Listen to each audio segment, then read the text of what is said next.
सरकारों को पैसों के बल पर गिरा देते हैं।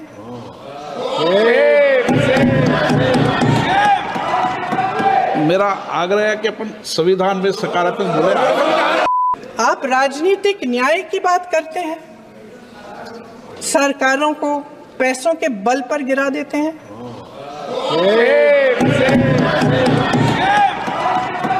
मेरा आग्रह है कि अपन संविधान में सकारात्मक बोले।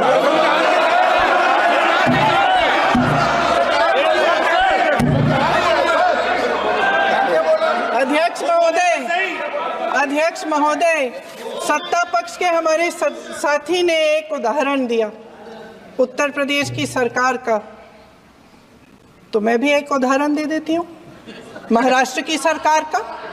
मैं भी एक उदाहरण दे देती हूँ हिमाचल की सरकार को तोड़ने की कोशिश किसने की, पैसों के बल पे की, गोवा की सरकार। तमाम उदाहरण राजस्थान की।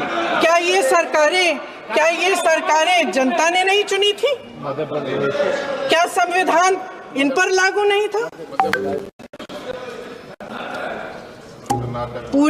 पूरी देश की जनता जानती है कि इनका हंसती है, जानती है कि इनके यहाँ तो वॉशिंग मशीन है।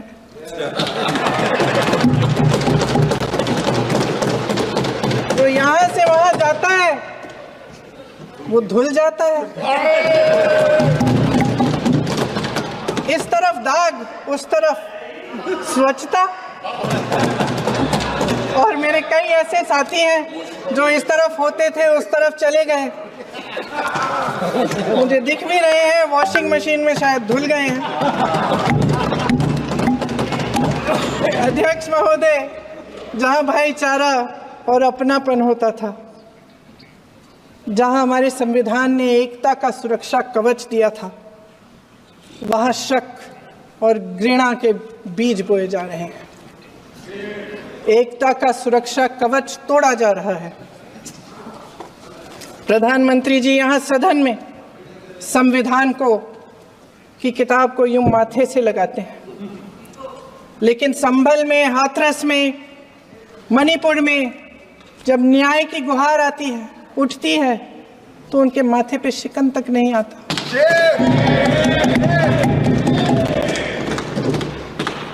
शायद समझ नहीं पाए हैं कि भारत का संविधान संघ का विधान नहीं है।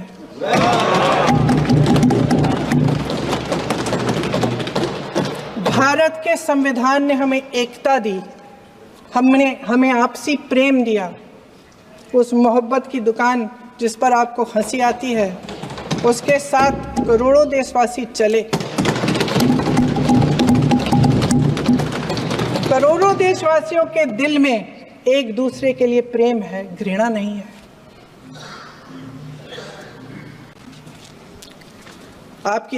इनकी जो विभाजनकारी नीतियां हैं, उसका नतीजा हम रोज देखते हैं। राजनीतिक फायदे के लिए संविधान को छोड़िए, देश की एकता को भी ये रख नहीं सकते, इसकी सुरक्षा नहीं कर सकते। हमने संभल में देखा, मणिपुर में देखा। दरअसल इनका कहना है कि अलग अलग इस देश के अलग अलग हिस्से हैं। कैमरा। लेकिन हमारा संविधान कहता है कि ये देश एक है और ये देश एक रहेगा।